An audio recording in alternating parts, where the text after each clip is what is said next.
ভাবছিলাম যে ওইখান থেকে এখানে কাদা কম হবে, কিন্তু এখানে কিছু আরও বেশি কাদা। যে পুরোটা জায়গায় কাদা হয়ে আছে। পানি যাওয়ার পর পর বা পানি থাকাকালীনও মনে হয় গরু চলাফেরা করছে, এই যে পা দেখা যাচ্ছে। এখান দিয়েও হচ্ছে যে প্রচুর পরিমাণে কাদা। আমাদেরকে যাইতে হবে ওই ওই জায়গায়। দেখি কতটুকু যাই। স্লিপও তো খাচ্ছি।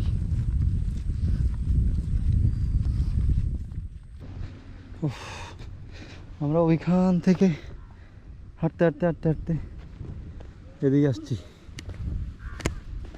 পায়ের অবস্থা খারাপ, জুতার অবস্থা খারাপ, সব কাদা আর কাদা। এখানে প্রচুর পরিমাণে গরু দেখবেন, প্রচুর পরিমাণে ছাগল দেখবেন। হ্যাঁ, নেচে দিতে যেতে হবো। ওদিনও তো আমরা এমনি গেছি।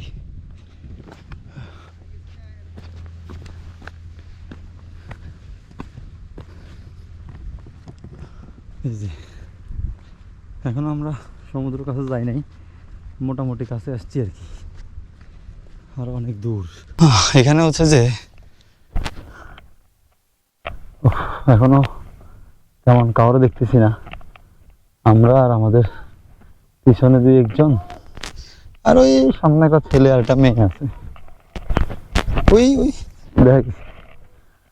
আর তেমন একটা কাউরে দেখা যাচ্ছে না, আর তেমন একটা কেউ নাই। ওই দিন রাতে ওই জায়গা দিয়ে গেছিলাম আমি।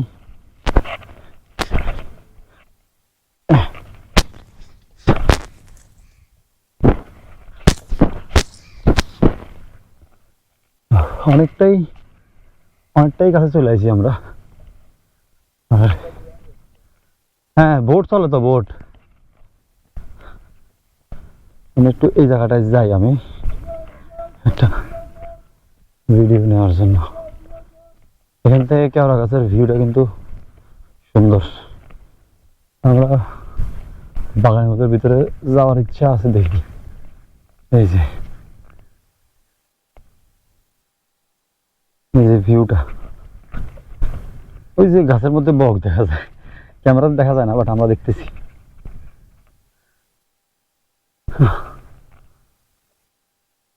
এই যে এখানে অনেক দোকান আছে। এই সবাই গরুর ঘাস খাওয়াইতে আনে, ওই জন্য ঘাস খুব জরুরি, আর এখানে প্রচুর পরিমাণে ঘাস থাকে। তো আমরা যাবো এখন এদিকে, পানির এখানে দু একটা ভিডিও করে দেন আমরা হ্যামাক লাগাবো। হ্যামাক লাগাই হচ্ছে যে ঝুলে থাকবো কতক্ষণ।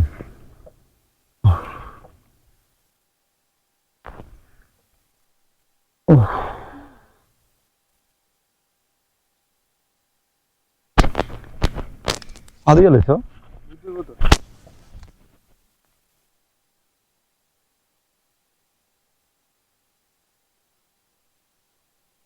সমুদ্রের পানির দুমু হামু তো হানি হামু আমি